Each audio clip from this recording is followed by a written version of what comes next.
Esto es La Entrevista con Raúl Valladares. La nota introductoria es presentada gracias a Larache y Compañía, ahora en San Pedro Sula con su tienda más grande. Esta semana se prevé que la Corte Suprema de Justicia se pronuncie sobre la legalidad del artículo 184 del Código Procesal Penal, mismo que tiene de cabeza a buena parte de la clase política del país por sus alcances jurídicos y su innegable impacto mediático. El artículo 184 prohíbe medidas distintas a prisión a acusados de 21 delitos como homicidio, asesinato, magnicidio de jefe de Estado nacional o extranjero, parricidio, asociación ilícita, violación, trata de personas, pornografía infantil, secuestro, falsificación de moneda y billetes de banco, entre otros. Además, extorsión, delitos relacionados con armas de guerra, terrorismo, contrabando, defraudación fiscal, tráfico ilícito de drogas y estupefacientes, lavado de activos, prevaricato y femicidio. Sin embargo, las figuras delictivas que sacan ronchas en el lavado de activos, con los que la Unidad Fiscal Especial contra la Impunidad de la Corrupción, UFESIC, inculpa a varios actuales diputados en el caso Pandora. En 2016, el legislativo aprobó enmendar el artículo 184 del Código Procesal Penal, que devuelve la discrecionalidad a los jueces al aplicar medidas cautelares distintas a la prisión. Sin embargo, no entró en vigor por el veto del presidente de la República. La resolución que ahora está por fallar la justicia resolverá recursos de inconstitucionalidad de abogados defensores de políticos, empresarios y particulares, bajo el criterio que violenta el derecho de legítima defensa y el principio de presunción de inocencia. Un panorama que surge cuando el diputado Marco Antonio Velázquez introdujo una iniciativa de ley para debatir la enmienda y cuando otro parlamentario pidió escuchar la opinión de la Misión de Apoyo contra la Corrupción e Impunidad en Honduras, MASI, del Colegio de Abogados y de la Asociación de Jueces y Fiscales, entre otros. De retornar a la Cámara Legislativa requiere el voto por mayoría calificada y opiniones de la Corte Suprema de Justicia y el Ministerio Público,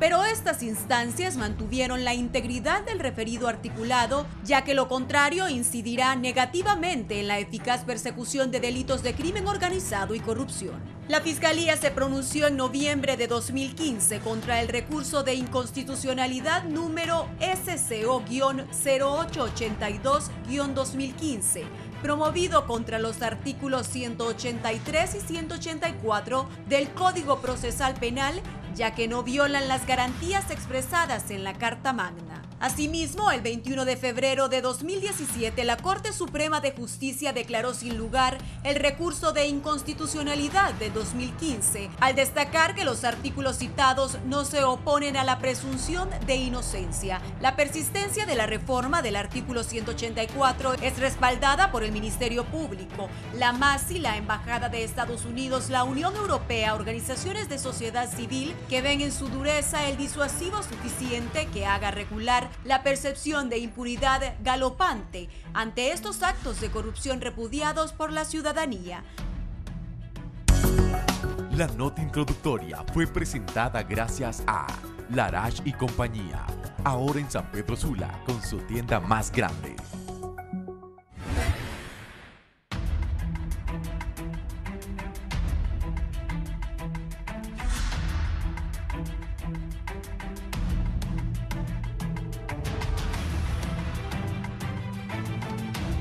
Buenos días, bienvenidos a la entrevista, gracias por estar con nosotros, es un gusto saludarles. Vamos a hablar hoy, la Corte Suprema de Justicia emitirá en las próximas horas, días, el fallo sobre la reforma al artículo 184 del Código Procesal Penal.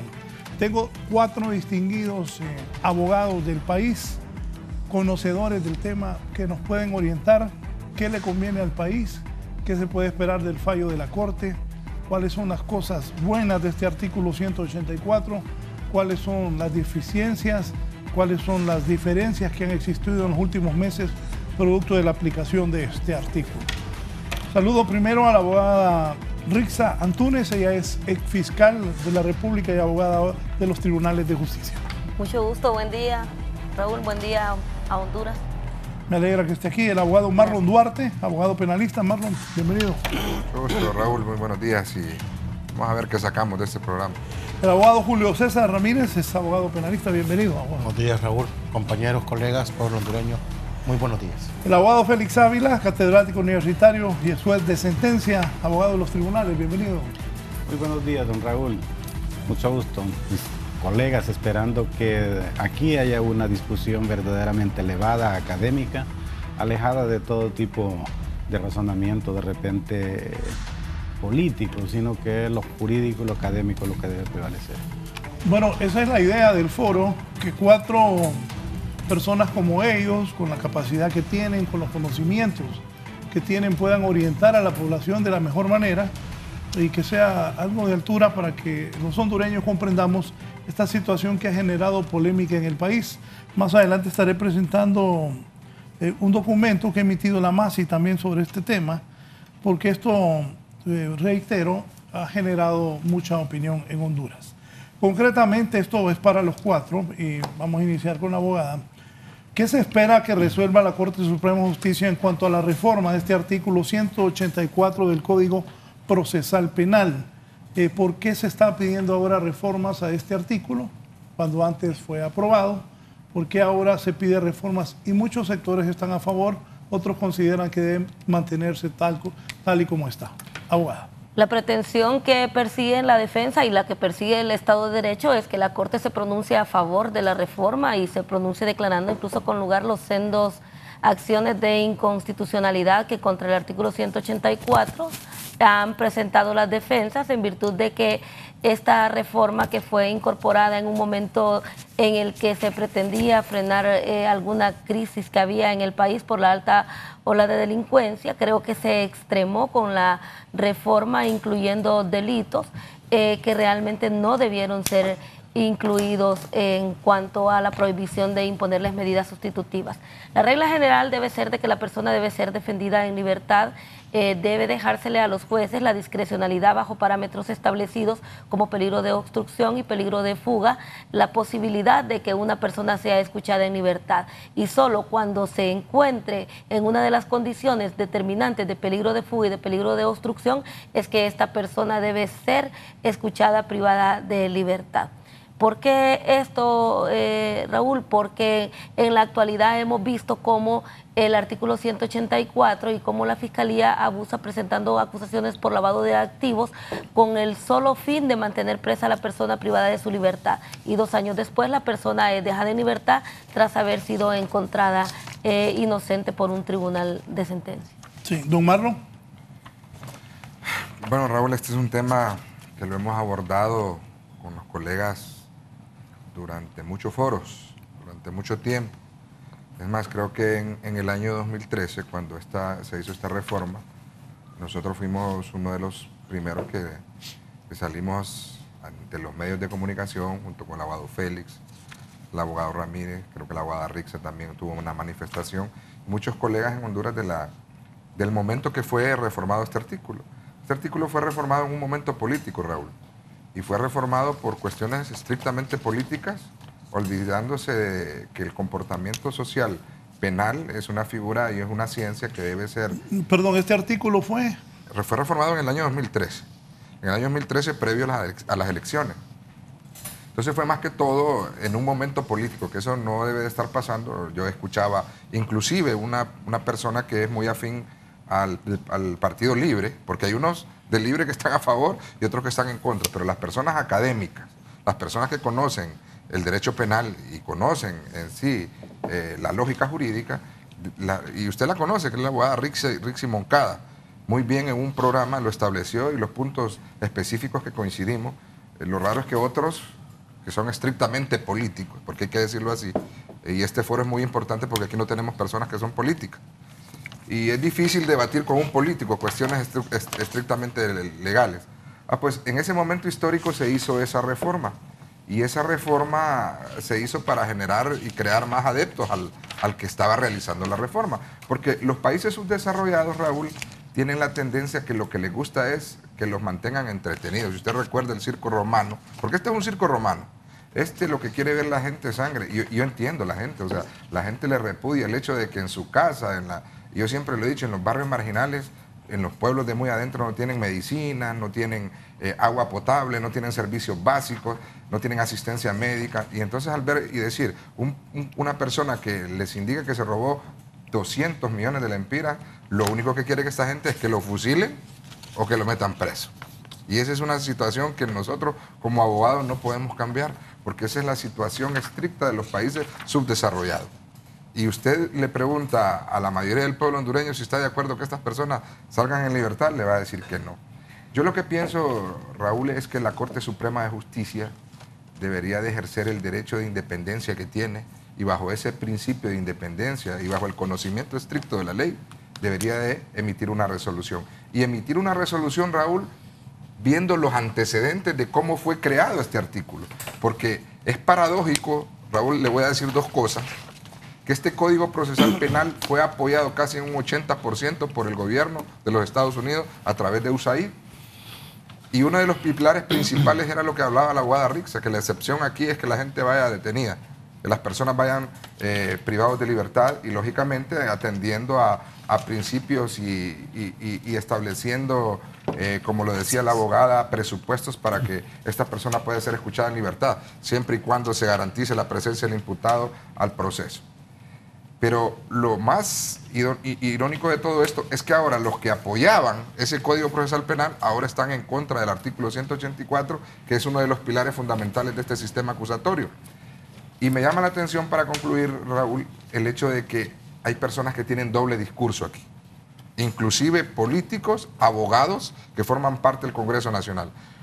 Unos lo han exteriorizado públicamente y han dicho ante los medios de comunicación, estamos en contra de ese artículo 184. Pero cuando se volvió este circo mediático, ya dicen que no pueden cambiar esa ley. Y me llama la atención, aquí estuve yo la vez pasada en este programa, y lo digo con conocimiento, con contundencia, yo le tengo mucho aprecio al abogado Edmundo Orellana, al doctor Edmundo Orellana, y aquí sentado a la par suya dijo, yo estoy en contra de esas reformas al artículo 184, y dijo, estoy en contra de la reforma, en contra de la ley de privación de dominio. Pues yo hoy lo estaba escuchando en una entrevista que le hizo otro canal, y dice que esa ley está perfecta, que esa es la ley ideal para que se puedan apartar del dominio de los bienes a cualquier persona. Entonces, tenemos doble discurso en este circo político que hemos montado, y yo pienso que la Corte tiene buenos profesionales, tiene excelentes personas conocedoras de la ley, y creo que pueden llegar a emitir una resolución conforme a derecho, siempre y cuando que le analicen y le expliquen al pueblo hondureño los antecedentes del por qué van a emitir su resolución conforme a derecho. Sí. Vamos a abogado Julio César Ramírez. ¿Qué piensa usted? ¿Qué análisis hace de todo esto? Raúl, yo espero que este fallo que haya que dictarse en estos días sea necesariamente un aporte científico a la sociedad hondureña en este momento que lo necesita con demasía en el ámbito judicial. Espero un fallo acorde a la ciencia del derecho. Espero un fallo acorde a derecho. Si eso fuese así, no cabría la menor duda que debería de ser declarado con lugar los recursos que se están interponiendo. Comparto a Marlon cuando dice debe de ser un fallo basado en independencia judicial. Y creo que hoy más que nunca el alto tribunal del país debe darle un apoyo al sistema de justicia en el sentido de que podamos considerar que nos ceñimos a la ley y no nos ceñimos a Twitter, no nos ceñimos a opiniones de redes sociales, a opiniones internas o externas del país que digan que una resolución se debe dar porque en contra solo por el hecho de que sí, así se exige por el pueblo o por las injerencias nacionales y extranjeras en ese deseo de que haya sangre en este país. La prisión, las medidas cautelares atienden a 3 criterios, y no lo digo yo, lo dice la Comisión Interamericana de Derechos Humanos, que son necesidad, proporcionalidad y racionalidad. Este fallo debería de dar una ilustración al pueblo hondureño de por qué nunca y así debe de ser, nunca y absolutamente nunca en la forma en la que fue reformado el 184 debió de haberse reformado. Deben hacerse a un lado los anteriores fallos en el sentido de que por razones que eran de naturaleza política se decidieron mantener una violación constitucional y convencional, y se debe de superar ese famoso tema del por qué ahora y por qué antes no. Porque mientras estemos pensando que, que algo se resuelve porque son los políticos, se le olvida al pueblo hondureño que la cantidad de políticos tal vez procesados no llegan ni a 100. Presos, pueblo hondureño, creo que superamos ya o estamos cerca de las 10.000 personas. Entonces los abogados que aquí estamos, pensamos en función de que la norma debe de ser igual para todos. No fue correcta en aquel momento y está bien que ahora, aunque sea por ese mal motivo de que los políticos en el Congreso se sientan afectados, consideren de que sí hubo un exceso y un error en esta vigencia del 184 como está en este momento. Así que espero que sí la Corte nos dé la satisfacción, sin que esto signifique, Raúl, impunidad, avalar el delito, avalar los delitos graves que afectan a nuestra sociedad hondureña, porque aquí nosotros cuatro y muchos otros colegas le podrán decir las formas de superar la necesidad de que hayan delitos en las que la persona esté en prisión preventiva, pero respetando los criterios convencionales y constitucionales y haciendo las cosas y la persecución del delito de manera correcta. Así que sí espero un fallo conforme a derecho, independiente y que dé cátedra al pueblo hondureño y en especial a los abogados que somos los llamados a entender. Sí, abogado Félix Ávila. Gracias, Raúl. Bien, el tema en sí es interesante porque hoy que la Corte Suprema de Justicia, por mandato de la Constitución y ante la iniciativa de ley, o mejor dicho, la propuesta de reforma a una reforma al artículo 184 del Código Procesal Penal por mandato de la Constitución, la Corte Suprema de Justicia tiene que emitir un dictamen, ¿verdad? Tiene que dar una opinión y yo creo que eso es lo más cercano que está en este momento, porque en la Sala de lo Constitucional hay varios recursos de inconstitucionalidad sobre esta reforma, básicamente es la reforma al artículo 184 y esperaríamos que haya coincidencia entre lo dictaminado, por decir así, por la Corte Suprema de Justicia, es decir, la Corte Plena, o sea, el Pleno de la Corte y la Sala de lo Constitucional. Yo creo que la Corte Suprema de Justicia en los próximos días se va a pronunciar, y usted ya lo anunció, y se va a pronunciar en el sentido que la reforma, esa reforma del año 2013 violenta las garantías fundamentales, es contrario a lo que dispone la Constitución de la República y la Convención Americana sobre Derechos Humanos y que por lo tanto es procedente la reforma. Ahora bien, la Corte sabrá que es una opinión, ¿verdad? No será una sentencia, en este caso la de la Corte, del Pleno de la Corte, y por lo tanto, pues dejará en manos del Congreso de la República que al fin sea el que va a reformar ese artículo 184. Obviamente, lo ideal es que la Sala de lo Constitucional se hubiera pronunciado por mandato de la Constitución. No esperar de repente que el Congreso de la República, en un ambiente muy político, así como está ahora, con mucha crispación... ¿Debió ser iniciativa de los magistrados? Por supuesto. Hay recursos de inconstitucionalidad planteados, algunos sabemos que han sido resueltos y en eso se basa el Ministerio Público, la Maxi, a repetirlos y a decir que la Sala de lo Constitucional ya declaró que esa reforma al 184 de 2013 no violenta la Constitución de la República. Lo que pasa es que no se ha hecho un análisis profundo. Los recursos que se impetraron en esa oportunidad pues tocaron un tema, pero la Sala de lo Constitucional básicamente haciendo un razonamiento no tan profundo, no jurídico, no apegado al control de convencionalidad, simple y sencillamente se ha dicho, bueno, que el artículo 69 de la Constitución de la República, que establece la garantía de la libertad, dice que ya sabemos muy bien que todos los derechos humanos son relativos y que por lo tanto no violenta la Constitución de la República en tanto en cuanto se garantiza el debido proceso, etcétera. Es decir, la sala se ha ido por las ramas para resolver estos recursos. No ha habido un verdadero análisis. ¿Y por qué no lo ha hecho? Simple y sencillamente lo sabemos y no nos vamos a engañar. La sala de lo constitucional, las distintas salas se han convertido en avales de las actuaciones del Poder Ejecutivo, del Ministerio Público.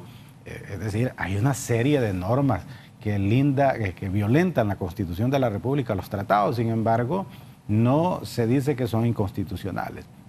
Entonces, desde mi punto de vista, debería ser la sala en un pronunciamiento con efectos generales, así como para resolver el recurso de inconstitucional contra el Consejo de la Judicatura, que querían deshacerlo.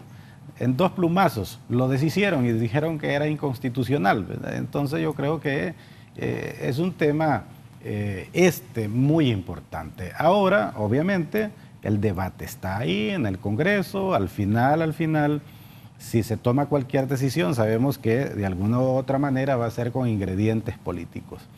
Y mire, Raúl, la realidad es que este tema del 184 es un tema, como ya lo dijo Julio, como ya lo dijeron aquí mis colegas como Marlon, nosotros venimos hablando de esto. Yo creo que debemos aclarar aquí que nosotros no hablamos esto porque lo conocemos hasta ahora. Este servidor conoce de este tema desde hace muchísimos años.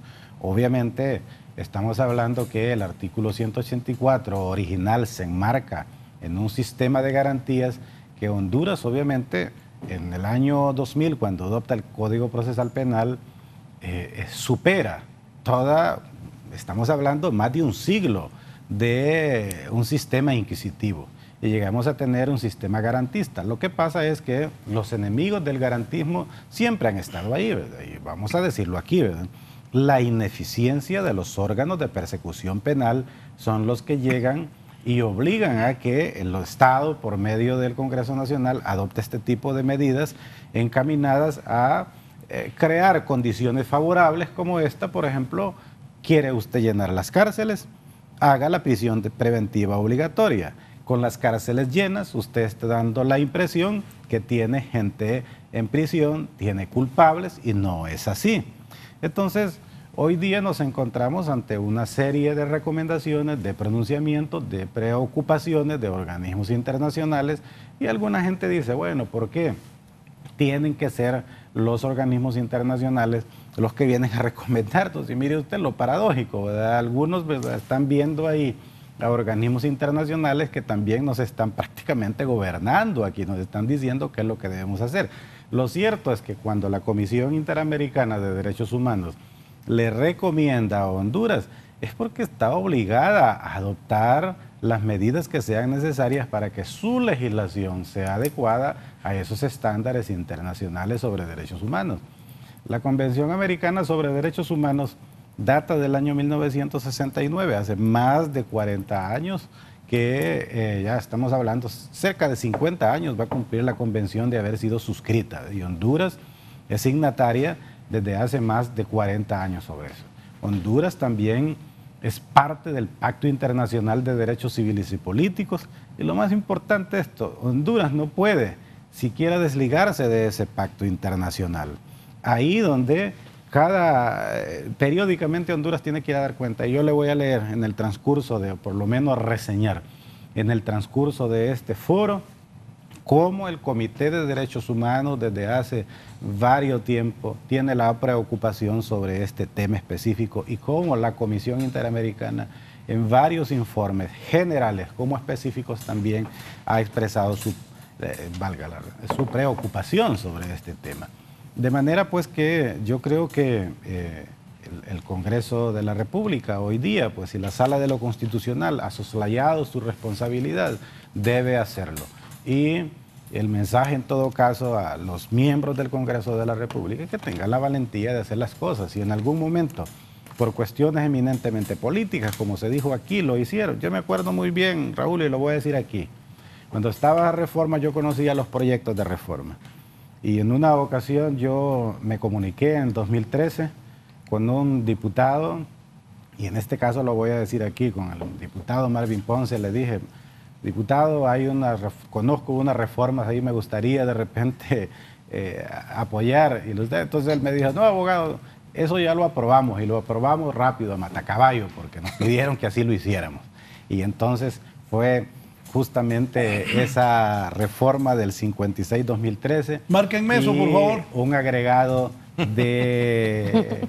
el agregado del procedimiento expedito para delitos en flagrancia que se hizo. Entonces eso se hizo sin ninguna discusión, simple y sencillamente porque era lo que se necesitaba en aquel momento para, se dice, para combatir la criminalidad.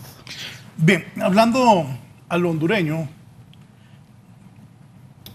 tengo 4 distinguidos abogados aquí. Hay gente que está totalmente en contra de esas reformas, que dice que eso es impunidad. Menciona. ¿Qué tipo de gente? Bueno, ya voy a mencionar, he escuchado abogados, gente de la sociedad civil, gente que se presenta como representantes de la sociedad civil. Dicen que eso es una impunidad, permitir que la gente que ha robado esté libre, que sería un retroceso para Honduras que eso se haga, que se pondrían de acuerdo para liberar personas que han robado el erario público. Que también la MASI está en contra. De la Embajada de Estados Unidos vi un Twitter de la señora Fulton también, que no estaba de acuerdo con eso. Y en un momento ya les voy a leer sobre la privación de dominio, de lo que habla la MASI. Pero, ¿qué piensan cuando ustedes escuchan, porque lo han hecho, de varios sectores de la sociedad, hombres y mujeres destacados, buenos profesionales, gente que tiene mucho acceso a los medios, y también representantes de organismos internacionales, miembros del cuerpo diplomático de otros países, que están en contra? ¿Qué piensan ustedes de eso? Bueno, en primer lugar, puede deberse a 2 razones. Uno, y el más importante, puede ser un interés político, el interés a no desagradar a los organismos internacionales o a aquellos que pueden estar interesados en mantener la reforma del artículo 184.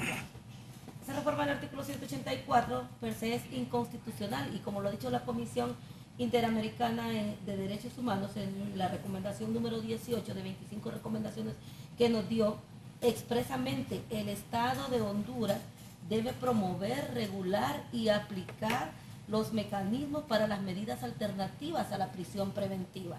La Comisión Interamericana de Derechos Humanos está conformada por profesionales de altura, de peso, y que en atención a especiales razones es que han determinado que el Estado de Honduras debe, así lo dicen las recomendaciones, debe de manera obligatoria revocar lo que es el artículo 184. Es preocupante para la Comisión que Honduras mantenga un catálogo de delitos excluidos de la posibilidad de medidas cautelares. ¿Por qué?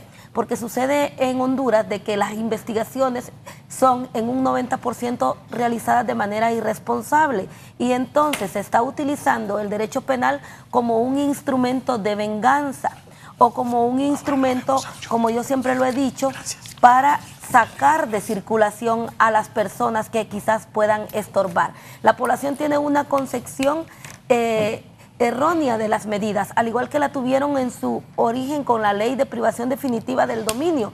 ¿Por qué? Porque se cree que las medidas son para reducir a asesinos, a criminales. Eso no necesariamente es así.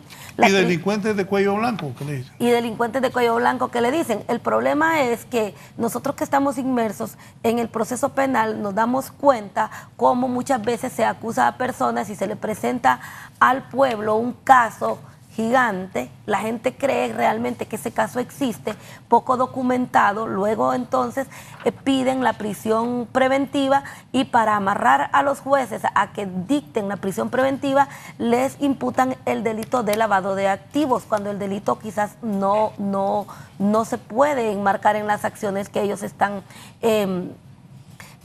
imputando.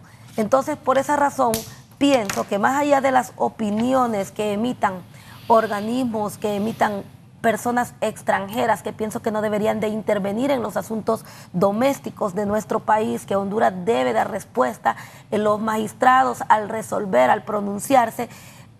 Está ocurriendo algo bien extraño, Raúl, ¿y qué es? Que ahora hay mayor sumisión al dicho de personas que intervienen en nuestros asuntos domésticos que a los convenios, que a las convenciones de las que Honduras es suscriptor y que por ende son ley, son derecho de nuestro país y que deben ser respetados. Entonces, no entiendo en qué momento pasaron los convenios a estar abajo de la opinión, opiniones sin una base jurídica. Porque, como lo decía el abogado Marlon, al pueblo le gusta el circo en muchas ocasiones y eso es lo que le han vendido. Entonces, ya nuestros órganos de justicia se están sometiendo más a lo que vende en la noticia y no a lo que establece la ley. Entonces pienso que si la comisión lo ha recomendado después de un estudio de casos donde han detectado que personas han sido reducidas a prisión con el simple hecho de sacarlas del medio, deberían la resolución que dicte la Corte sujetarse a esas recomendaciones ya dadas por la comisión. Sí, Manu. Raúl, es que... Y por cierto, tú eres de los que cuestionas cuando este tipo de personas, de instituciones hacen sus pronunciamientos en contra de que esto sea aprobado. Fíjate, Raúl, que no sé si por lo que yo digo, inclusive tenga problemas hasta con el gobierno, con muchas instituciones, hasta con el mismo gobierno de los Estados Unidos y con países cooperantes. ¿Tenés visa todavía?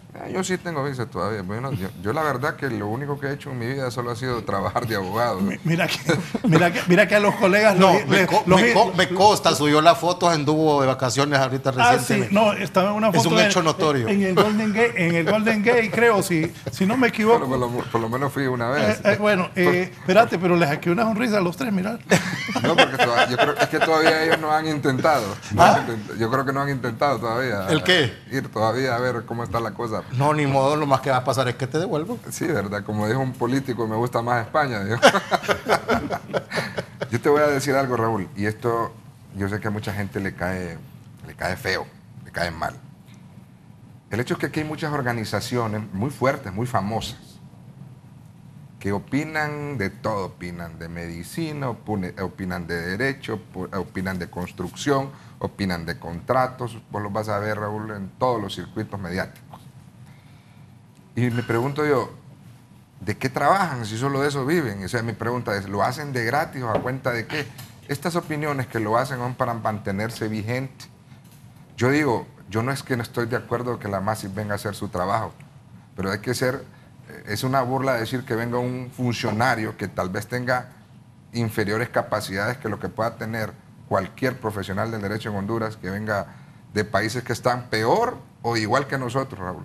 Y los sueldos son de $15,000, $18,000, y un fiscal que tiene capacidades increíbles por su continua capacitación, tal vez gane, ¿qué? $2,000, $1,500 al cambio.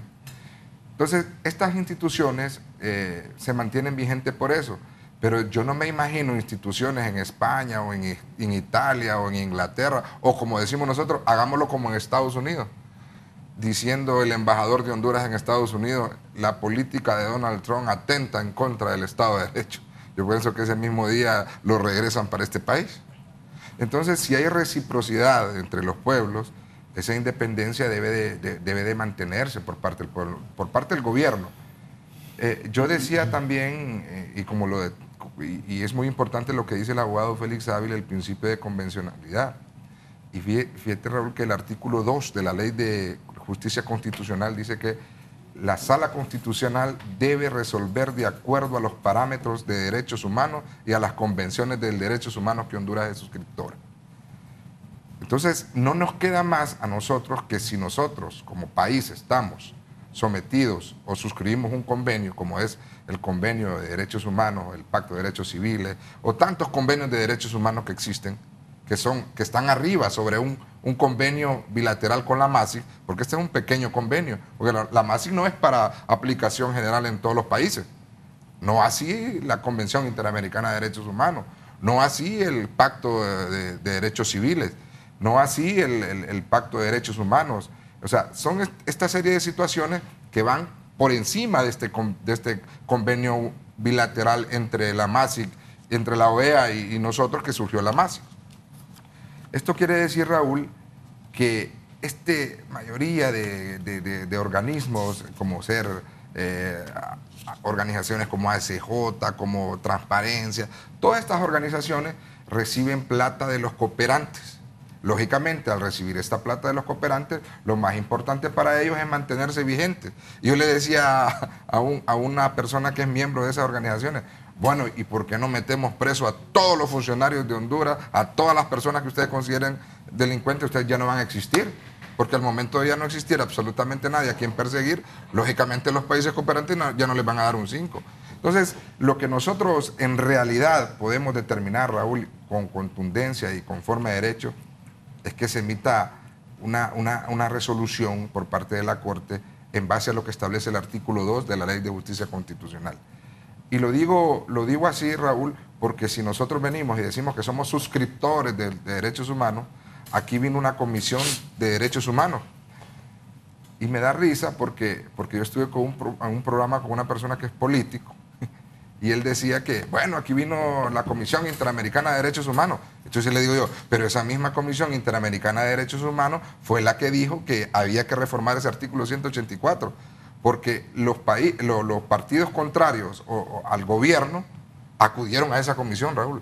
Fueron a pedirle y a exponerle todas sus inquietudes y todas las violaciones que le habían hecho, excepto la del 184, porque en este momento supuestamente a ellos no los está afectando. Y dijo, es más, y si me llegaran a presentar alguna acusación, que me lleven preso y que no reformen el artículo. Entonces, hay que ser claros, no hay que tener doble discurso, hay que evitar, como dice la abogada Rita, que organismos internacionales se inmiscuyen en problemas estrictamente que les compete al país. No es que no debemos nosotros escucharlo, pero lógicamente para eso tenemos un gobierno, para eso tenemos diputados, para eso tenemos una Corte Suprema, porque si no, ¿para qué los eligieron? Entonces yo le dije también a estas organizaciones, porque hablan de esto, Raúl, dicen ellos que son representantes de la sociedad civil, pero yo les pregunto a todos los que estamos aquí, ¿quiénes conforman la sociedad civil? La sociedad civil la conforman todos los 8 millones, 9 millones, pero yo no tuve en una urna y dice yo voté por para que me representara en la sociedad civil. A la gente de la 3 de mayo, de la Nueva Esperanza, de la 21 de febrero, de la Colonia Nuevo Amanecer, a estas personas no les preguntaron si quieren que los represente ellos en la sociedad civil. Bueno, había una persona que decía que somos representantes de los padres de familia, y ahí los miramos politiqueando, saltando con una bandera política, y decía que son representantes de los padres, devolvamos a clases. Entonces, esas cosas se deben de eliminar totalmente, y no, como decía el doctor Denis Castro, no podemos nosotros pedirle opinión jurídica a personas que son políticas. No podemos pedirle opinión jurídica a personas que tienen un partido ya establecido. Y le voy a decir otra cosa, la MASIC tiene su opinión. ¿Por qué? Porque la MASIC es una parte acusadora, Raúl. La MASIC es contrario a la parte defensora. Le van a preguntar a la parte defensora y va a decir que está en contra de la MASIC. ¿Pero no cree que la MASIC puede ser objetiva? Debería de ser objetiva supuestamente, porque si los fiscales, según el artículo 93, creo, del Código Procesal Penal, establece que el fiscal actuará con pleno conocimiento de la objetividad, y si existen pruebas que aparten del proceso penal a una persona, lógicamente le va a pedir al juez que le emite un sobreseimiento provisional o definitivo en una audiencia inicial eventualmente, o ni siquiera presentar una acusación. Pero eso es una acción que aquí rara vez ha pasado, y yo creo que hasta el fiscal que hace eso puede tener hasta problemas, porque le voy a contar algo. Hay fiscales que a usted le pueden decir en una audiencia, no tengo absolutamente cómo probar, pero si yo pido un sobreseimiento provisional o definitivo, me despiden, porque es una consigna. Entonces ya no existe el principio de objetividad. ¿Fiscales dicen eso? Los fiscales le dicen en las audiencias a uno, en los juicios, en los debates. O sea, ellos lo hacen porque están atados, porque dicen que están actuando bajo una política del Ministerio Público. Y esto es letal. Entonces yo lo que diría es, y yo siempre le hago una apuesta a esto, les digo, Raúl, hagamos algo. Dejemos el artículo 184 tal y como está y reformemos el artículo 294 que habla del indicio mínimo. Porque ahora con el indicio mínimo a usted lo llevan preso y lo tienen 2 años y medio preso porque el juez dice que lo único que necesita es un mínimo indicio, pero como lo más mínimo, el menor roce para que pueda ser considerado delito, una actuación, y usted va con auto de formal procesamiento. Pero no lo quieren hacer.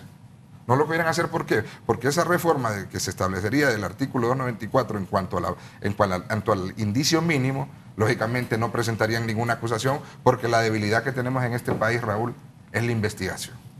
Ahí es donde radica todo los males que están en este país, porque presentan acusaciones a matacaballo, y vamos a hablar de eso, de la MASI,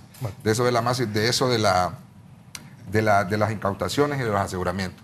Y le voy a decir así, para terminar.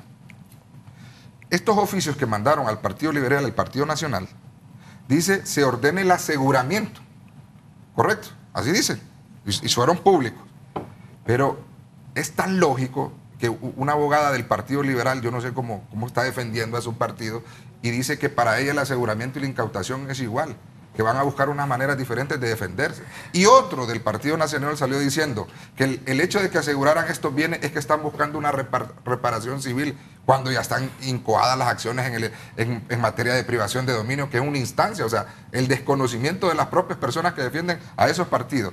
Pero fíjense que esto es lo más importante, licenciado, y dice, se ordena el aseguramiento, y la OABI, ¿sabe qué quiere decir? Oficina Administradora de Bienes Incautados. Si dijera asegurado, también dijese y asegurado. Pero lógicamente, la incautación es el apartamiento de la posesión de la persona que lo tiene. La acción de asegurar es mandar una nota, como le hicieron a Elvin Santos y compañía, que le mandaron una nota de aseguramiento donde le dan una nota para que es una prohibición de celebrar actos y contratos. Prácticamente es una nota marginal en las anotaciones de esta compañía en el Instituto Público de Comercio, creo, o en el Registro de Comercio. Ahí establece la nota marginal donde dice que ellos no pueden vender, enajenar, transformar, rentar, vender, lo que ustedes quieran.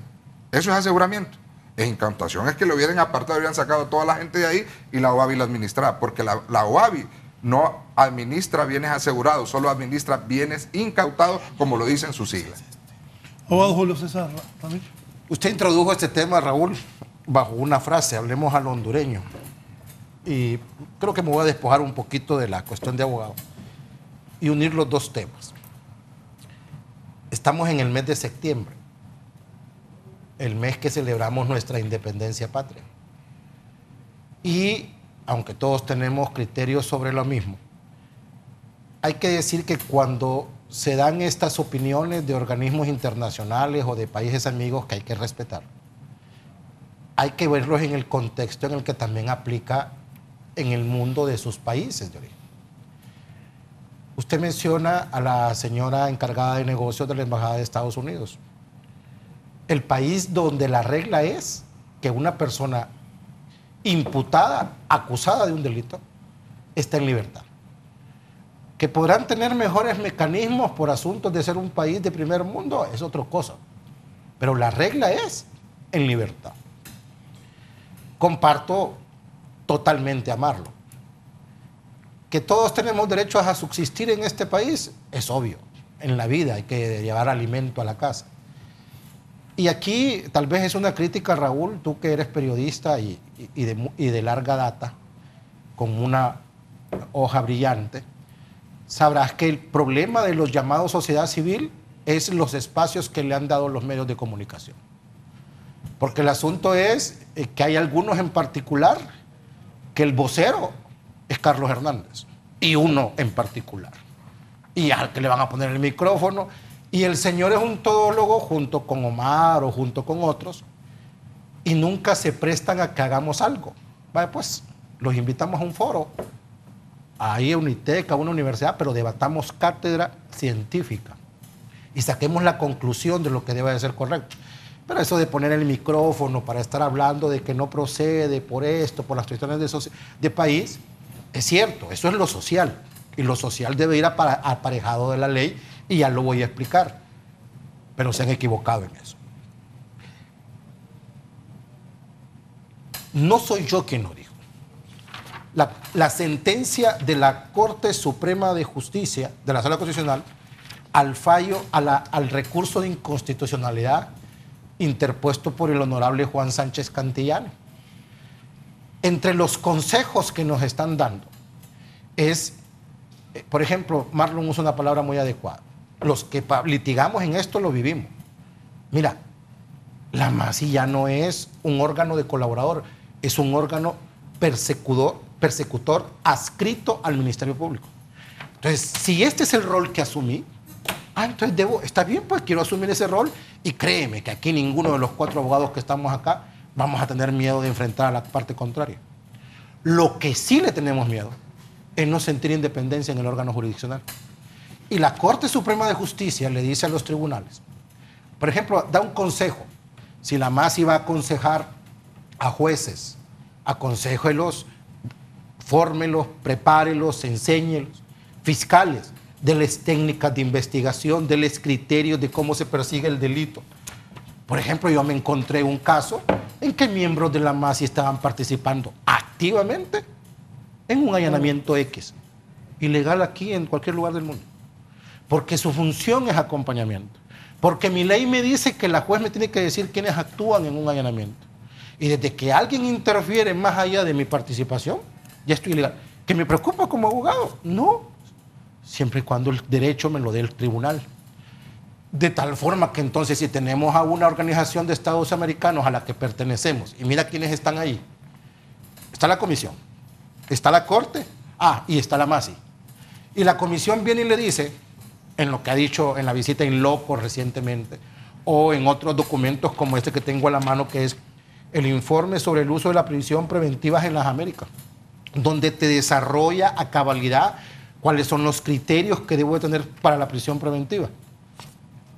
Pero en Honduras, porque la situación interesa de una manera, no lo aplico. Y a veces yo he dicho, y así lo establecí para el señor Almagro, es doble moral estarle diciendo a Nicaragua una cosa, estarle diciendo a Venezuela una cosa. Y aunque la situación social del país mío, Honduras, es distinta, y tengo que mencionarla en el tema judicial, tal vez es menos leve de crisis sociales a la que sucede en Venezuela y Nicaragua, el asunto es que violación a derechos humanos es violación. Por eso es que Dios es demasiado lindo. Es que para Dios es pecado, sea adulterio, fornicación o sea mentira. Así que tanta violación de derechos humanos puede haber en Nicaragua y aquí está existiendo una violación de derechos humanos. Entonces tú esperas que la MASI venga y le diga a los diputados, ustedes fíjense que los documentos de la Comisión Interamericana, los documentos de la Corte Interamericana, los documentos científicos acerca de prisión preventiva, es que es la excepción, no lo digo yo, lo dice este informe, que dice que deben de tener los principios de manera correcta y adecuada. Entonces, ilustro al sistema de justicia hondureña, si se dice que estamos en pañales, de manera tal que apliquemos la ley de la forma más correcta. Socialmente las leyes se revisan. Bueno, hagamos un ejercicio, Raúl. ¿Tú recuerdas cómo pasó la reforma del 184? ¿Quién fue el promotor de ella? ¿Quién fue? ¿Recuerdas quién fue? Mi cliente. El presidente de la República pasa un fenómeno en la carretera de Olancho. Y a ese señor que me lo cuestionan de alguna manera en particular, abanderado de la lucha contra la delincuencia y alta delincuencia, se molesta.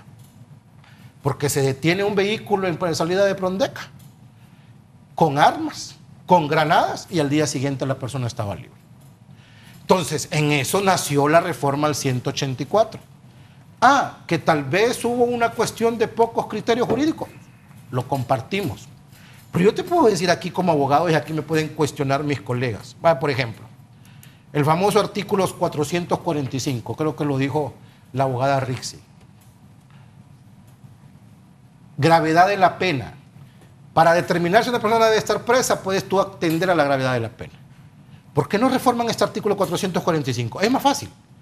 Y nosotros aquí los abogados les podemos dar infinidad de soluciones a los problemas que tienen con respecto a esto y decir que no estamos apañando la comisión de delitos. Y te lo digo por qué. A la persona que capturaron este fin de semana con una caleta transportando dinero. Tú puedes colocar, no procede en casos de flagrancia. Que es muy diferente, si se pudiera poner el cintillo al inicio del programa de cuando estaban los delitos del 184, Raúl. Eso de colocar, no procede la prisión preventiva en parricidio, no procede la prisión, se debe de aplicar prisión preventiva en casos de homicidio, de parricidio, de asesinato, de lavado de activos y de todos estos delitos. La comisión dice, eso es ilegal. Tú no puedes colocar en un delito, en una reforma, una figura específica diciendo que en este delito no procede. Pero puedes usar otras fórmulas.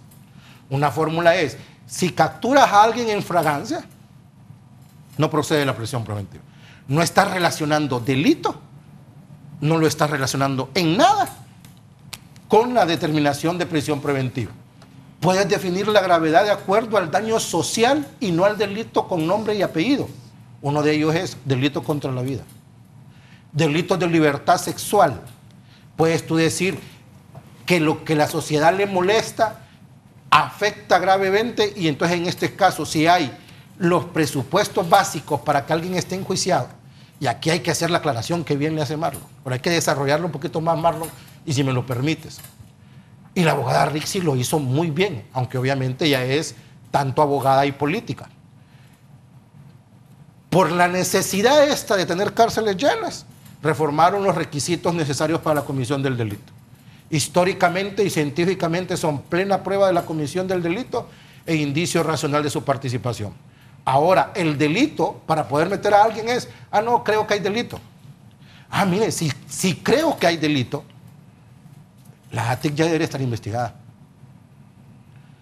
Porque no se trata de una aclaración de decir que no son de la ATIC. Es que todas las apariencias dan a entender que es la ATIC.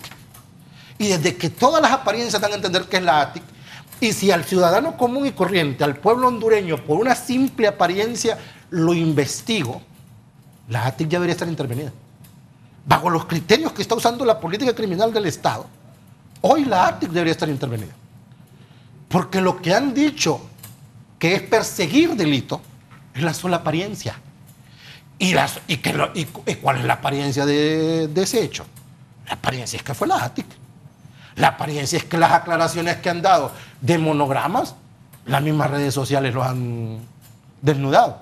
Entonces, hay demasiadas fórmulas y el Congreso Nacional, al que aspiro que sea independiente, hablando al hondureño, hablando que se sujeten al mandato de que nosotros aquí 5 los hemos electo y los que estamos en esta sala, es que se deban a aplicar lo que procede con respecto a nuestra necesidad social, con respecto a la ciencia del derecho. Y sí, yo discuto porque yo soy liberal y obviamente me ofendería que la bancada esté asesorada por el honorable Edmundo Orellana cuando un doctor de esa naturaleza, ex fiscal general de la República, esté diciendo, no hay que mantener el 184 solo para que ahora aprendan y sepan lo que se siente. Eso no es derecho, eso no es ciencia. ¿Verdad? Y entonces sencillamente, ¿por qué nos convocan sin necesidad de que crean, usted, yo le puedo decir la hoja de vida a estos 3 caballeros y la dama? ¿Quién ha dicho que somos garantes de la impunidad? Somos garantes del debido proceso. Somos garantes de que se acuse que a una persona se le vence en juicio correcta y adecuadamente con las garantías procedimentales. Pero lo que es complicado estar, que somos abogados de alto perfil, como dicen algunos, pues vayan a ver allá en el 2002 que defendíamos a las personas comunes. Aún este año, lo anuncié en enero, a un joven preso en Marcala que lo sacan para ir a conseguir leña para que la gente tenga de comer porque no había de comer y termina preso, el único dentro del operativo de 6 mandados por el centro penal. Entonces, defendemos a la gente, o sea, no crean que solo defendemos a gente de este nivel.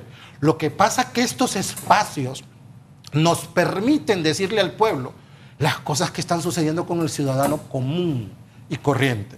Y entonces, hoy que sí se da la oportunidad de que los que pueden tomar la decisión resuelvan, entonces les venimos a decir, por favor, ya no solo sea por ustedes, por el pueblo hondureño al que se deben de reformar esto y convertirlo como la ciencia y el derecho ordena que deba de ser. Antes de darle la palabra al abogado Félix Ávila, dice don Antonio García, don Tony García, representante del ingeniero Salvador Narrala en el Diálogo Nacional, lo siguiente. La Comisión Interamericana de Derechos Humanos se opone a una detención prolongada de un proceso porque los juicios duran muchísimos años en Honduras. Si la justicia fuera expedita, no habría preocupación internacional. Actualmente, bandidos y personas con poder en libertad pueden hacer que los juicios duren hasta 10 años. Por lo tanto, tenemos que tener un balance y pensar en proteger la sociedad y la justicia del encausado, dije don Tony García, que es representante del ingeniero Salvador Narrala en el diálogo. Abogado Félix Ávila. Bien, don Raúl, yo no me voy a separar del tema del 184 y de la reforma necesaria a este artículo 184. Y usted, antes de que le cediera el uso de la palabra a mis colegas aquí, mis compañeros, preguntaba sobre esas opiniones, esas manifestaciones de personas y de organismos, y que todas ellas coincidían en que reformar el artículo 184 y permitir que las personas se defiendan en libertad, esto iba a complicar la lucha contra la criminalidad y la corrupción. Yo aquí tengo el comunicado de la Maxi del 22 de agosto de 2018 y leo. Dice la Maxi, la pretendida modificación tendría como consecuencia el debilitamiento de la respuesta penal a graves delitos cometidos, entre ellos los de homicidio, asesinato, etcétera, etcétera. Y luego, en otro párrafo, habla, en caso de ser aprobada la reforma legislativa, posibilitaría que los acusados de tales delitos queden en libertad, etcétera, así como la práctica de nuevos delitos. Mire, obviamente ellos saben, ¿verdad? Y a mí me extraña que personas expertas que están ahí en la Maxi, que han sido escogidos precisamente por tener las mejores hojas de vida, simple y sencillamente hagan todo lo contrario a lo que realmente ellos han escrito en sus trabajos, en sus libros. Mantener la prisión preventiva obligatoria por estos delitos, lo único que refleja es la ineficiencia, es la ineficacia de los órganos de persecución penal. No es cierto que con el hecho que exista una norma en el cual no que el juez decida ponerlos en libertad arbitrariamente. Y eso es lo que hay que decirle a la sociedad hondureña. Aquí no quiere decir que por el hecho que no exista la prisión preventiva obligatoria, todas las personas acusadas de lavado de activos van a estar en libertad mientras el proceso se sigue. Los jueces tendrán que valorar en cada caso concreto si una persona de lavado de activos merece estar en prisión preventiva mientras se les hace el juicio o por el contrario está en libertad. Los jueces hondureños deben valorar de acuerdo a los criterios que ya la ciencia del derecho procesal penal dice qué es lo que se debe valorar para decidir si una persona acusada de violación, no un violador, no un asesino, sino que una persona acusada de homicidio debe esperar su juicio en libertad o en prisión.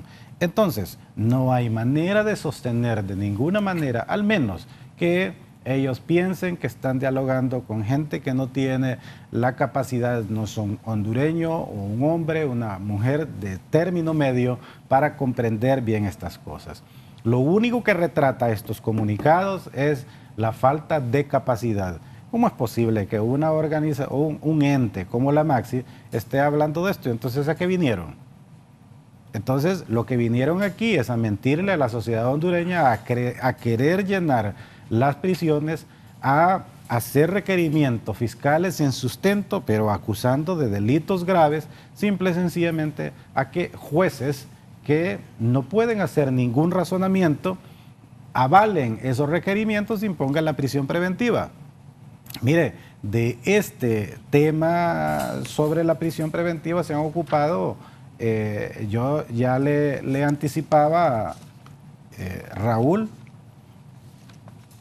los órganos de protección de los derechos humanos. Y mire, por ejemplo, tengo aquí en mis manos un informe en el año 2015. Esto no, la Comisión Interamericana de Derechos Humanos lo haya dicho hace escasamente mes y medio, eso no es nuevo. En el informe Situación de los Derechos Humanos en Honduras del año 2015, aquí tengo yo la copia del texto original, habla sobre el alto índice de personas sin condena, porque obviamente esto es lo que ha traído como consecuencia el hacinamiento en las cárceles, pero el hacinamiento en las cárceles no le preocupa a la sociedad hondureña, porque lo único que ve allí es que hay personas en la cárcel y cree la sociedad hondureña que son personas presas. ¿Sabe usted que en la época 2015, el 54.35% de las personas que estaban ahí en las cárceles no estaba con sentencia? Hoy día estoy seguro que supera el 60% y llega casi al 70%. Es una situación vergonzosa para un Estado que se dice ser Estado de Derecho y en pleno siglo XXI. Y le voy a leer aquí este párrafo de este informe que habla sobre la situación de los derechos humanos en Honduras, dado en 2015. Y dice el párrafo 557, en este contexto, la Comisión reitera su preocupación acerca de la adopción del decreto 56-2013 del 25 de abril de 2013, que modificó el artículo 184 del Código Procesal Penal en el sentido de establecer la prisión preventiva obligatoria como medida de aseguramiento para un catálogo de 21 delitos mencionados. Con lo cual, la privación de la libertad de una persona señalada de cometer alguno de estos delitos dependerá solamente de la calificación del tipo penal que haga la Fiscalía. En ese sentido, lo digo aquí, quienes deciden sobre la privación de la libertad es la Fiscalía, no son los jueces. Cuando usted oye discursos por ahí, dicen algunos y en los voceros, dicen, un juez de privación de dominio, un juez de letras. En realidad, quien lo ha hecho es la Fiscalía, porque la Fiscalía ha hecho un requerimiento fiscal donde dice delito de lavado de activos y el juez, que no tiene la valentía de hacerlo, porque aunque el decreto esté ahí, es un decreto contrario a la convención, y si los jueces fueran valientes y si aplicaran lo que se llama control de convencionalidad en este país, como lo han hecho en Costa Rica, como lo han hecho en El Salvador incluso, declararían inconstitucional con el control difuso de la Constitución eso, pero no tienen el valor de hacerlo porque tienen miedo, porque están amenazados en el mismo decreto 56-2013. En ese sentido, por eso es que usted escucha esa expresión, recalificación, dicen. El juez recalificó. Lo voy a decir aquí, los jueces no recalifican delitos. Los jueces, cuando dictan su auto de formal procesamiento, lo que hacen es una calificación. Entonces, utilizan esa expresión porque obviamente entienden que la voz cantante la tiene el fiscal y el fiscal es el que califica. Y si recalifica, según ellos, entonces el juez hace mal. Entonces, eso que la prisión preventiva dependa de la calificación que el fiscal haga, eso es monstruoso. Esto lo voy a decir así, esto es demencial realmente. Cualquiera que lo vea, y que lo vea obviamente con ojos de jurista, se asusta, obviamente, pero aquí no vemos las cosas así de esa manera. Y le voy a leer el siguiente párrafo de este informe. A este respecto, la Comisión Interamericana de Derechos Humanos subraya que la prisión preventiva es una medida excepcional, que de acuerdo a la Convención Americana solo tiene como causales legítimas la procedencia de el peligro de fuga o de entorpecimiento de las investigaciones por parte del acusado, y que es el juzgador quien tiene que valorar motivadamente la procedencia de tal medida de acuerdo con las características específicas de cada caso. Y entonces aquí, cuando al juez se le somete a una camisa de fuerza y le dice que imponga prisión preventiva en todos esos casos de ahí, entonces, ¿dónde tenemos los jueces? Entonces, esa reforma de 2013, ese artículo reformado violenta la independencia de los jueces y de los magistrados, porque no los deja pensar.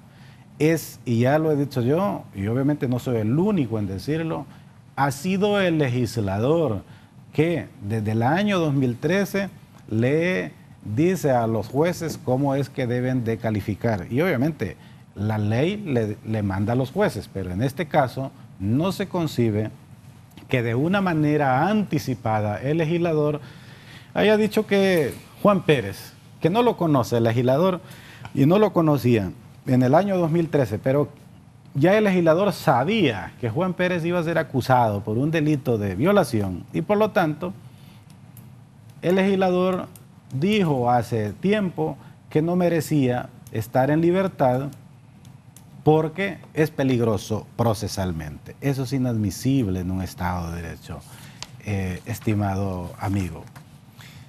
Y mire, le voy a leer aquí, cuando Honduras, en el año 2016, acuérdese que en el año 2016 el Congreso de la República, y obviamente hubo una crítica sobre eso, reformó la reforma. Y fue la reforma que fue vetada por el presidente de la República. Y yo elaboré un artículo y fue publicado en algunas revistas sobre la preocupación y un análisis sobre el veto del presidente de la República.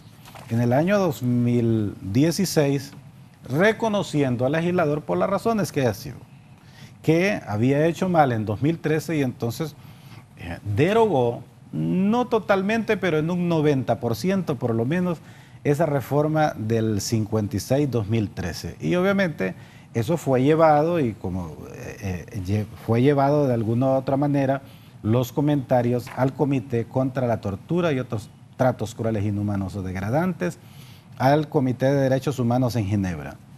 Y en esa ocasión, ¿qué fue lo que dice el Comité contra la Tortura en sus observaciones finales al informe del Comité hondureño, esto del 26 de agosto de 2016, creyendo que la reforma no iba a ser vetada por el presidente de la República?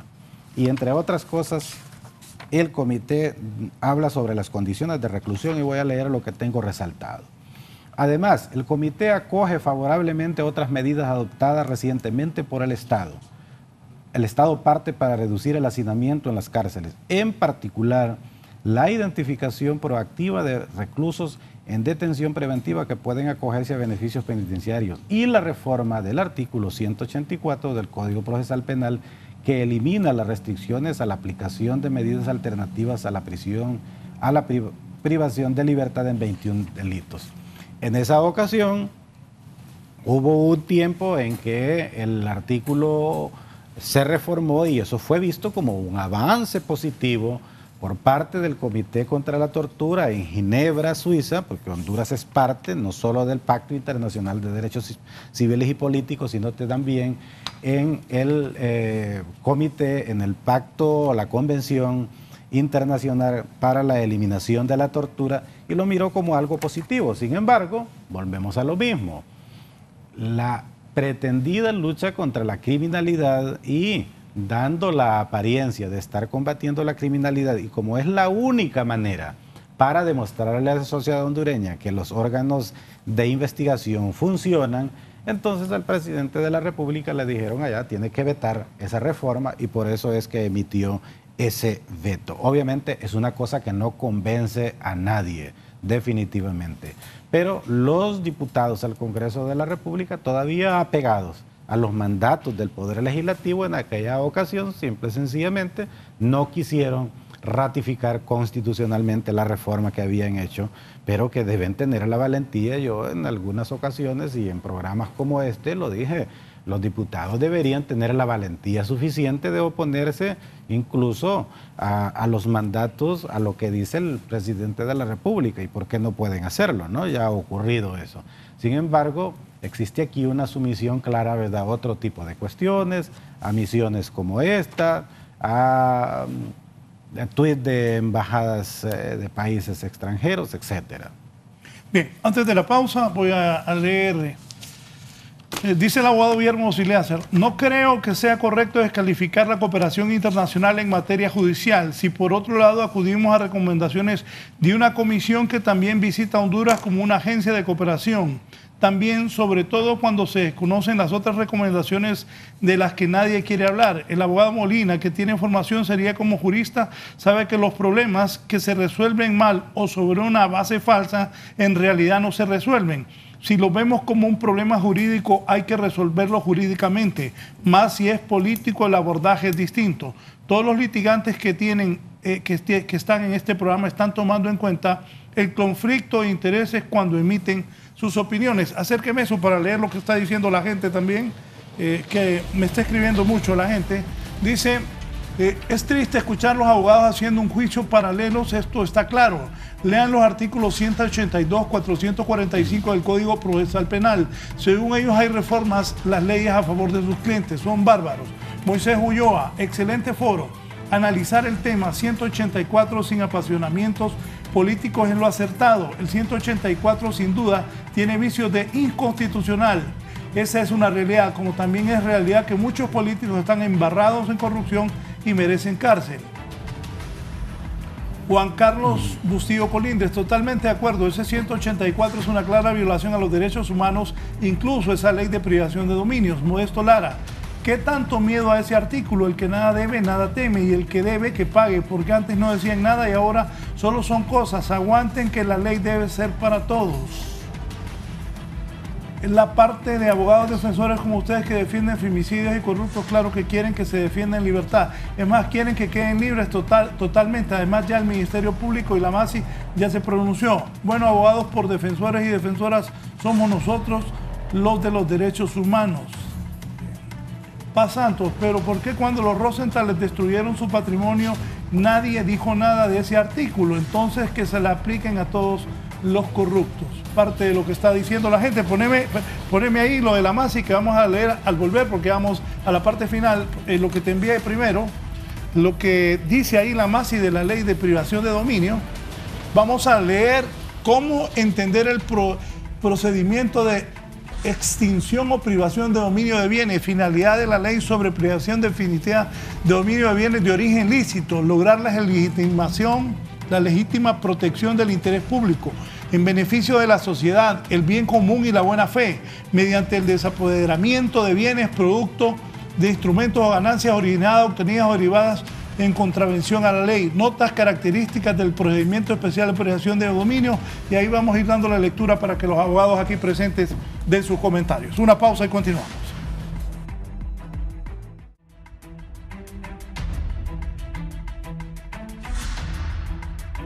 Bien, continuamos. Dice don Gilberto Ríos, buenos días Raúl, el conflicto se produce porque la embajada tiene una clara voluntad de avanzar en la lucha contra la corrupción en Honduras y el bipartidismo defiende con todas sus fuerzas.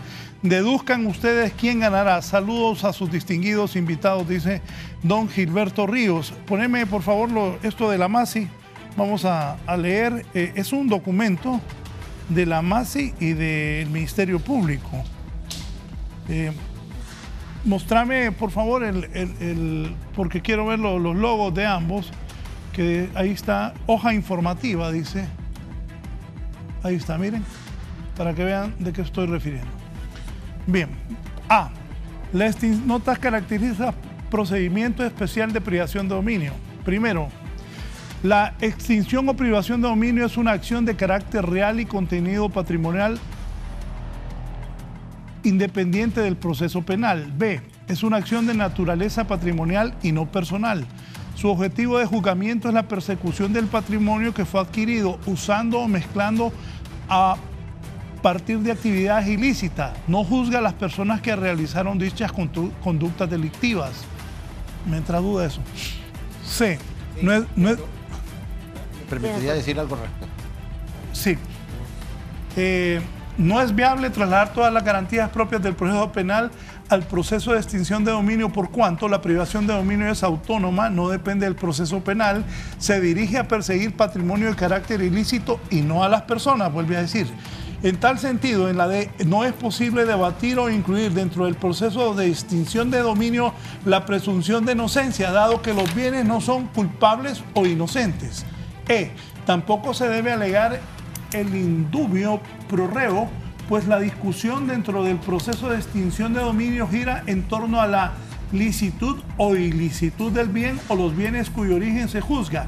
La ley se consagra en este procedimiento el derecho al debido proceso, que garantiza y protege los derechos del afectado titular. Este puede presentar pruebas e intervenir en su práctica o oponerse a las pretensiones que se estén haciendo valer en contra de los bienes, productos e instrumentos o ganancias, así como ejercer el derecho de contradicciones, defensa y otros derechos que la Constitución establece en estos casos. G. Los bienes pueden ser extinguidos independientemente de quien tenga estos bienes en su poder, no importando si son personas individuales o jurídicas. H. El afectado, ahí pensé en los edificios del Partido Nacional y Partido Liberal. El afectado titular de los bienes produce producto e instrumentos o ganancias tiene la obligación de acreditar el origen lícito con los medios probatorios que consideren idóneos. Y el desapoderamiento o privación de dominio puede ocurrir cuando sucede cualquiera de las siguientes circunstancias: que los bienes tengan un origen ilícito. 2. Que bienes de origen ilícito hayan sido mezclados con otros de origen lícito. El otro día lo estaba explicando a alguien que le decía yo que si tenía una casa de 1980 y en donde se le está investigando hizo un baño, pues ya contaminó los bienes. Ya le voy a dar. Y 3. Que a falta del conocimiento sobre el paradero de los bienes de origen ilícito se graben bienes de origen lícito por el valor equivalente. J. Todas las personas que ostentan la titularidad de bienes, ya sean personas naturales o jurídicas, por ser entes de derecho público que según la doctrina moderna no son una mera ficción legal, sino que existe en la realidad, susceptibles de adquirir derechos y obligaciones, puede ser objeto de la acción de extinción de dominio sobre su patrimonio cuando demuestre que fueron beneficiados directa o indirectamente a través de sus personeros o representantes legales a partir de una actividad ilícita. Solo el juez de privación de dominio ordena las medidas precautorias, cautelares o de aseguramiento de los bienes e incluye la incautación a solicitud del Ministerio Público.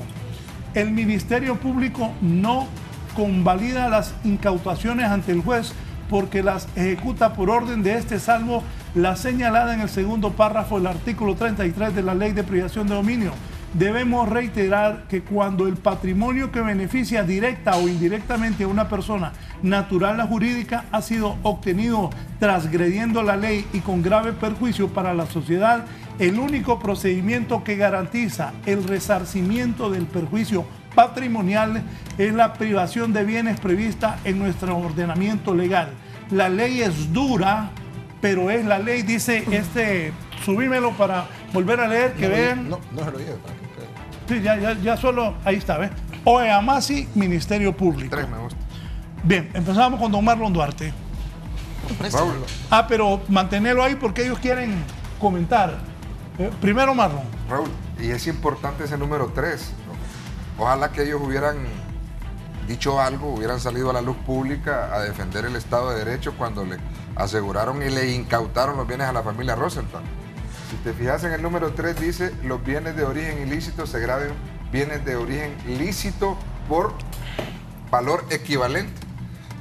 A Yanni Rosenthal en Estados Unidos le pusieron una multa, no por lavado de activos ni por tráfico de drogas, sino por no tener la debida diligencia.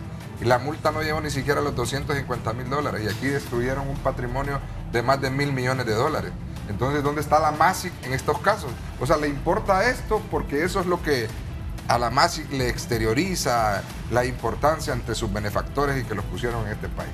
Y esto que estoy diciendo ahí, nosotros vamos a ir a la MASIC entonces y que hagan este mismo comunicado en cuanto a la destrucción sistemática de los bienes de la familia Rosenthal, porque ahí dice bienes equivalentes.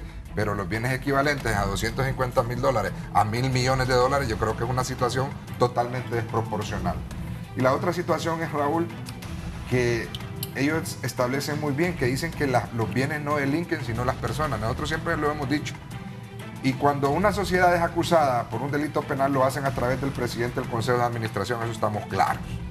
Pero en el caso Pandora, los que estuvimos nosotros en la audiencia, ninguna de las personas, ninguno de los políticos, ni Elvin Santos, ni ¿cómo se llama? El expresidente del Congreso Nacional, Rodolfo Urías Nava, ni Celín Discoa, ni ninguna persona fue acusada en representación del Partido Liberal o en representación del Partido Nacional.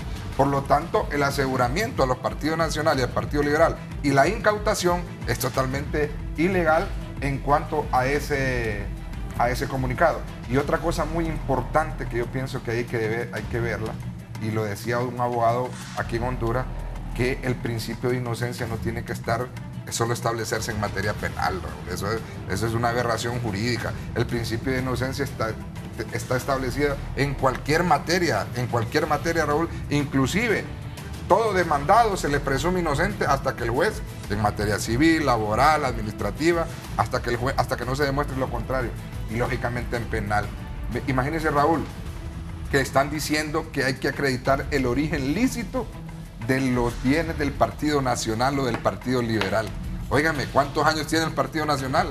¿Cuántos años tiene el Partido Liberal? Y desde esa época tienen estos bienes. Y usted decía algo muy importante, Raúl. Ajá, y las personas que hicieron su casa en el año 1950. Bueno, al abuelo de Yanni Rosenthal, desde el año 1930, 35, tenía una casa en el Boulevard Morazán, que antes no existía el Boulevard Morazán, y se le incautaron. Yo le decía a un funcionario del Estado, ¿cómo va a demostrar don Jaime Rosenthal que su papá, su casa la obtuvo lícitamente en los años 1930 a 1940? Y le digo, la única forma es buscar que el señor se levante de la tumba y le venga a explicar al juez cómo fue que hizo su casa, porque ¿dónde va a tener un recibo? Si usted me pregunta ahorita en este momento, Raúl, si yo tengo un recibo de un ladrillo de la casa de mi mamá, yo le digo que no tengo nada. O sea que si van a ir a mi casa de mi mamá, pues que se la incauten y que la lleven y hagan una costa o lo que quieran, porque yo en este momento, Marlon Duarte, de la casa de mi mamá no tengo ni siquiera el recibo de una bolsa de cemento. Muy bien. Ese comunicado, primero, lo que yo decía en un programa anterior, preocupa. Vea la suma de ese comunicado. ¿Cómo entender el procedimiento de extinción o de privación del dominio de bienes? Es lo que decía el abogado Marlon Duarte.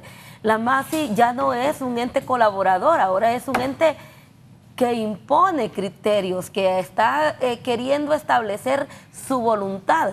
¿Ese comunicado a quién va dirigido? Va dirigido a coartar la independencia judicial, va dirigido a decirle a nuestros jueces que no son capaces de pensar y de decidir cómo aplicar la ley. Es así como la debe entender, como la MASI lo dice. ¿Y por qué? Es que la MASI es la facultada para interpretar las leyes en Honduras. A todas luces, la ley de privación definitiva del dominio es una ley inconstitucional. En ningún país del mundo se tiene una ley de privación del dominio como la que se tiene en Honduras, ni siquiera en Colombia. Se tuvo en Colombia ya en aquellos tiempos terribles que pasó el país, pero luego se dieron cuenta de que eso era una aberración y la reformaron y la volvieron más humana y más justa.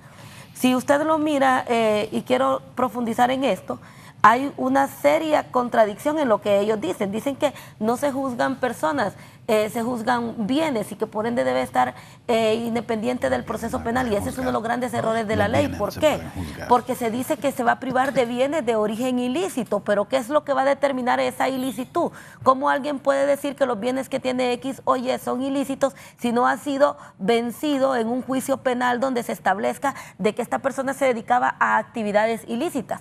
Tengo el caso de un señor de Choluteca que yo lo estoy defendiendo y preocupa, porque el requerimiento fiscal en su hecho primero lo que esgrime es de que mi representado hace 15 años era una persona pobre y que hoy tiene bienes.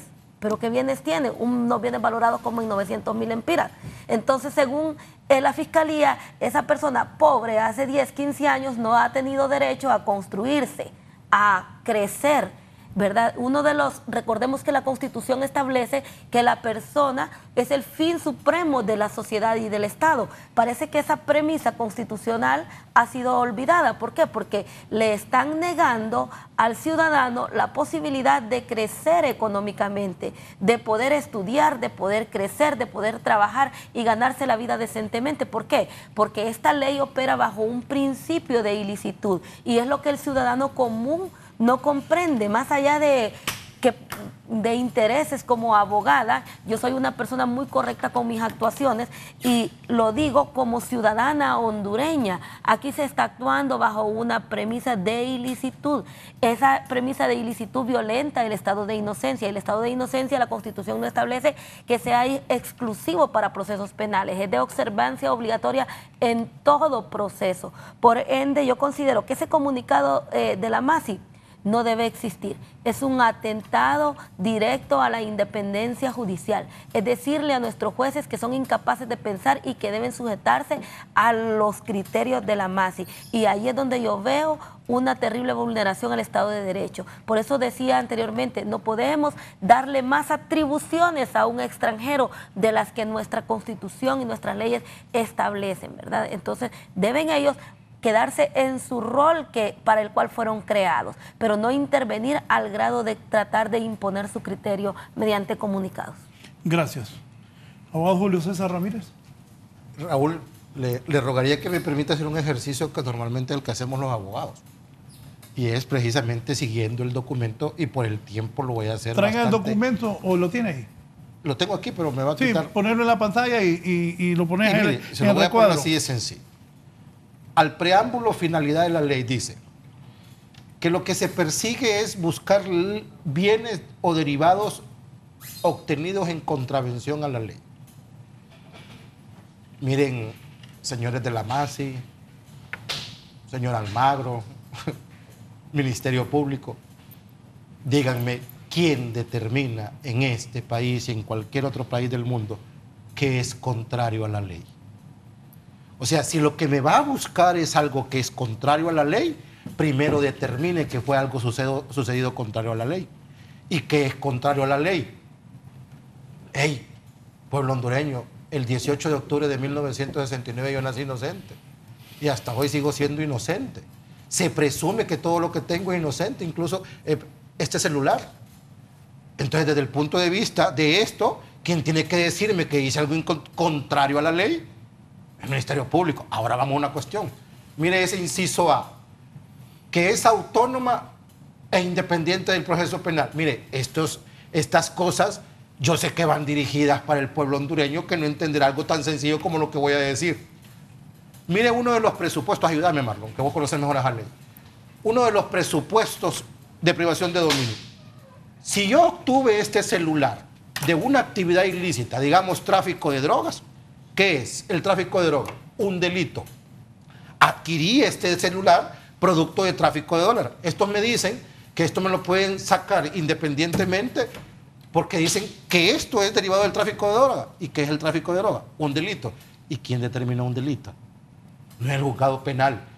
Perdón. Y no es derivado de un proceso penal. Y entonces, ¿cómo que es autónoma e independiente del proceso penal? Las actividades ilícitas o sea, el Código si Penal. la adquisición del bien inmueble, mueble o inmueble, es derivado de una actividad ilícita, por el amor de Dios, ¿cómo me van a decir que no tiene relación con el proceso penal? Dice que buscan bienes que fueron adquiridos o mezclados. Y aquí tengo que hacer una aclaración porque fue grosero el señor Luis Javier Santos. Miren lo que dice la ley. Sencillito. Para no irme más largo y al hondureño, pueblo hondureño. Vengo y yo compro el celular y lo tengo lícitamente. 5,000 empiras, pero es lícito. Pero el cobertor lo tengo de algo ilícito. Lo mezclé. ¿Qué dice la ley? Artículo 11 de los bienes equivalentes. Sepárenlo por el amor de Dios. Y estos dicen que solo porque lo mezclé es que ya puedo agarrarlo todo. Falso. Mírenlo cómo sucede en derecho. Una casa usted no la puede deshacer. Imaginémonos que hago una casa, una segunda planta la hice con bienes ilícitos, pero la primera planta la hice con bienes ilícitos. ¿Qué le ordena la ley? La ley lo que le dice, pueblo hondureño, y aquí no es cuestión de que estoy apañando nada, es cuestión de que estoy celoso de la ley. Y no es cuestión de los corruptos, es cuestión de que a ustedes se les está olvidando defender a los pobres que están presos en este país, por los cuales no tienen voz porque consideran ustedes que por no ser políticos no tienen derecho a hablar. Si la segunda planta es la ilícita, lo correcto es esto. Lo aseguro, venzo esa cuestión de la segunda planta, subasto el bien inmueble, adquiero para el Estado el valor de la segunda planta y lo que fue ilícito, que es la primera planta, se lo regreso a la persona. Entonces, usted ve esa cuestión, que los bienes inmuebles no delinquen, que los bienes no delinquen, perdón, y es que se adquieren solos. Y es que sencillamente un bien puede andar por ahí, yo bien soy persona, no, yo bien soy solo y absoluto. Yo dependo de una persona, natural o jurídica. Esa persona me arrastra a la manera que yo adquirí el bien inmueble. De tal manera que una persona que tiene una herencia como la de Marlon con la casa de la mamá, o la de los Rosenthal, discúlpeme, aquí nos pasamos las leyes por donde queremos. ¿Qué le obliga al azar a usted? 5 años de tener documentación. Y aquí quieren que uno le vaya a sacar la documentación de cuando en el 69 mi papá compró la casa. Y que tengo que tenerle los recibos, la forma como lo hizo, quién le pagó a él, de dónde sacaba el dinero. Perdonen, o sea, el problema es que se están pasando. Ahora, yo no le voy a negar que una cuestión que es totalmente ilícita la persiga. Pero si la OEA, y aquí termino, la MASI, tiran ese tipo de criterios, magnífico, logran su finalidad con la sociedad hondureña. Pero ante el mundo de los abogados, perdónenme, da tristeza. Gracias, abogado. Abogado Félix Ávila, 2 minutos para irnos. Gracias, Raúl. Muy bien. Yo creo que ha sido muy interesante y muy explicativo el programa. Mire, yo me pronuncié en una entrevista el día de ayer sobre este comunicado de la OEA Maxi y obviamente comparto también lo dicho por mis colegas aquí, que de repente la pretensión de este organismo de la Maxi es prácticamente inducir a los operadores de justicia, porque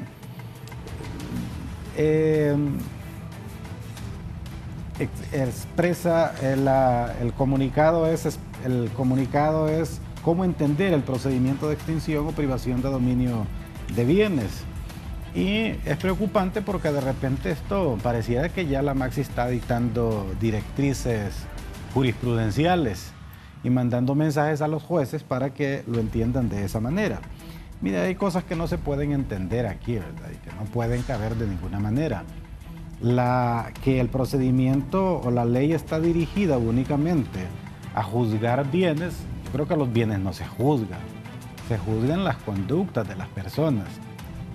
Si bien es cierto, los bienes no delinquen, obviamente sí delinquen las personas. Entonces yo creo que no podemos tapar el sol con un dedo y decir, ¿verdad?, que no se puede aplicar garantías procesales. Yo lo único que voy a decir es que de repente no le va a importar a los personeros de la Maxi, no van a estar aquí, de todos modos ellos tienen inmunidad, no podrán ser perseguidos penalmente de repente porque les ampara la inmunidad, pero va a pasar en Honduras lo que ha pasado con otros países, por ejemplo como Ecuador, como en Perú.